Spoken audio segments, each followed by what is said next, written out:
What is up? So this is going to be my first video that I'm going to be creating, and my view of math is something to explore, something to discover different things if we give certain implications involved. So today all we're going to be doing is we're just going to be messing around with a little bit of trigonometry. I'm going to assume you guys know about geometry level trig, and we're going to just prove some ideas that start popping up in like Algebra 2-ish. To show that trigonometry is less about triangles but more about circles themselves. So I'm going to start off right here. We're just going to give off what you guys should know by now, which is that if you have a right triangle, oh, that's a bad marker. Let me get a different color. If you have a right triangle like this, and this is the right triangle, and this side length is A, this side length is B, and this side length is C, and the angle right here is, 25 degrees. Then the sine of 25 is equal to, that's going to be the opposite over the hypotenuse, B over A. Now let's say I want to find the cosine of 25. So the cosine of 25 is equal to, well, that's going to be, so toa, it's going to be the cosine is the adjacent over hypotenuse. It's going to be C over A. And one more, we have the tangent of 25 is going to be equal to, well, that's going to be opposite over adjacent, which is going to be B over C.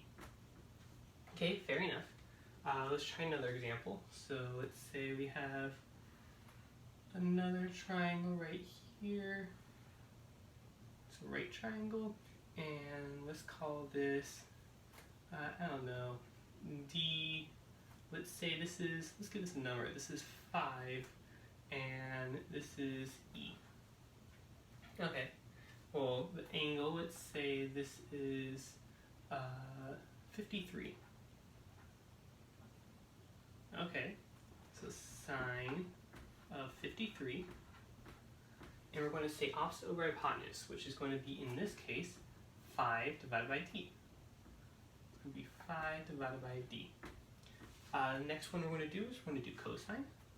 So cosine of 53 is going to be equal to, that's going to be adjacent over hypotenuse, which is going to be E over D. And then finally we're going to do tangent. And so that's going to be opposite over adjacent, which is going to be 5 over E. Okay, we're kind of getting the idea behind this. And so now what we're going to do is we're just going to have a random triangle like this,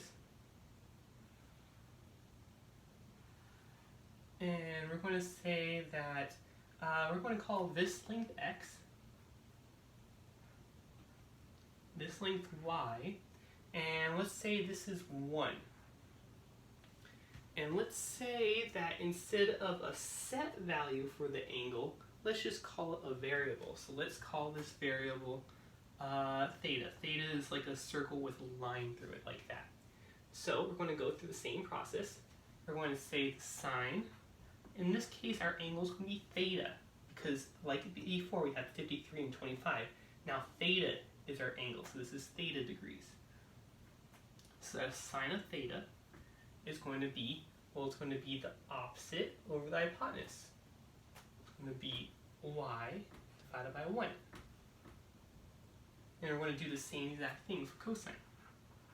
Cosine of theta is going to be equal to, well, in that case, we're going to do adjacent divided by hypotenuse, x over 1. And one more thing, we're going to do tangent this time. So that's going to be tangent of theta. It's going to be opposite over adjacent, which is y over x. I want you to notice something. in this case, if our hypotenuse is 1, well, this can be simplified. This means that the sine of theta is just going to be the y value. And the cosine of theta is just going to equal the x value.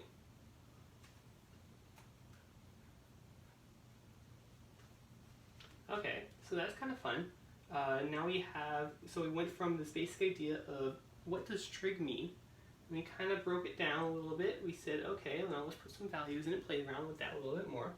And then we said, okay, well, what if we know one of the values, but we don't know any of the other ones? How does that look?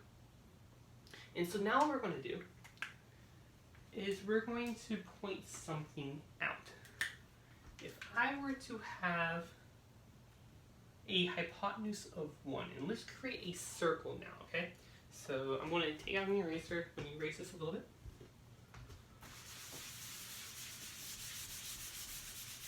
Just like that. And we're going to say we have, this is going to be a very bad circle, bad marker too. Let's hope this marker works better.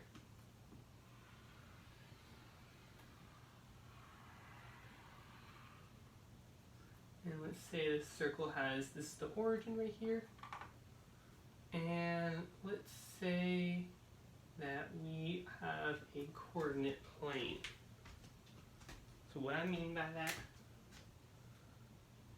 is it looks something like this.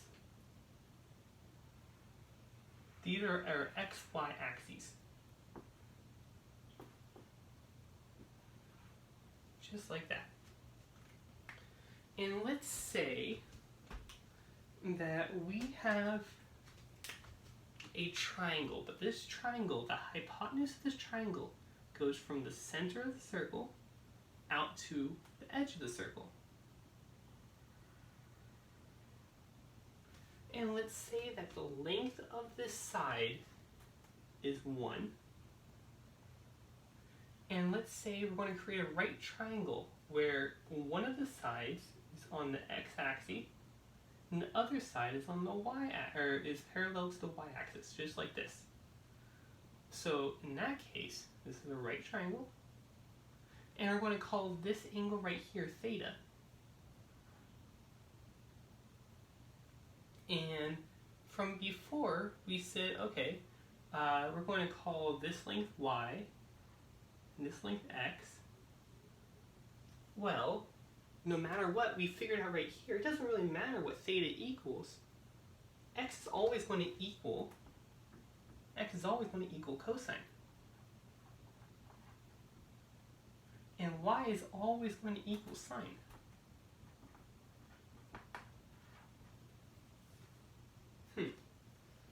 Okay.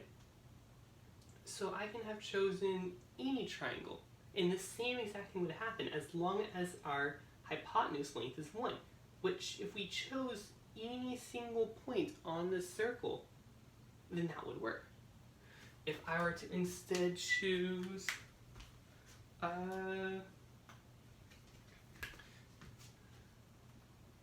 this angle right here,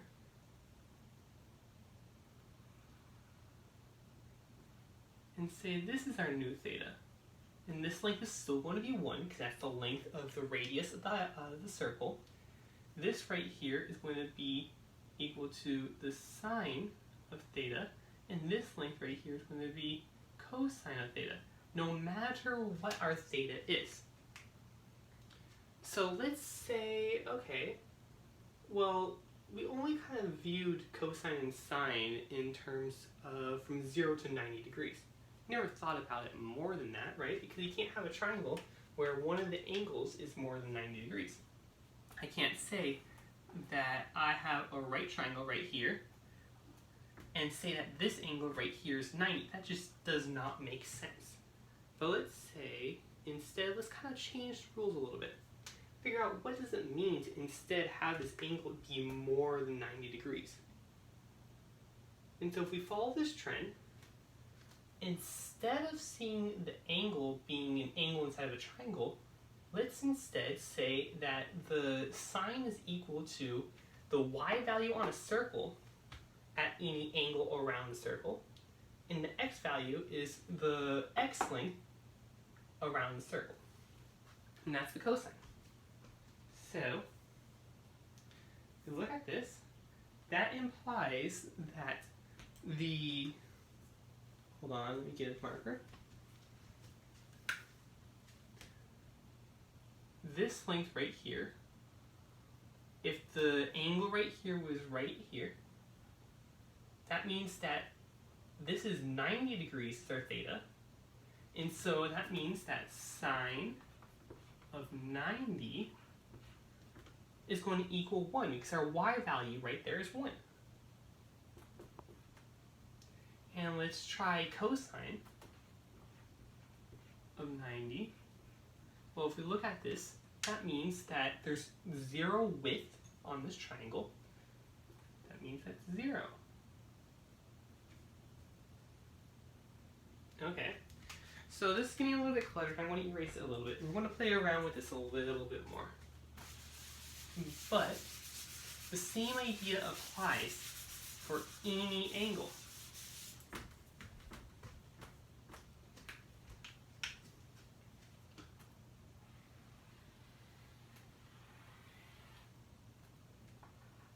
So we have our circle again.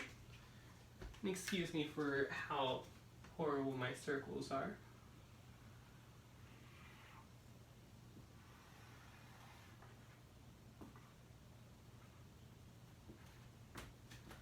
But instead, let's say that instead of having it at 90, let's go a little bit further. Let's say that this angle right here, this is our new angle, and let's call this 135.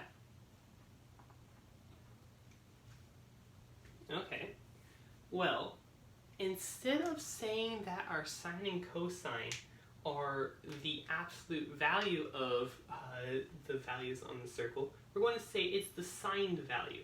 And what I mean by that is if the x value is on this side, that means that it's going to have a negative value.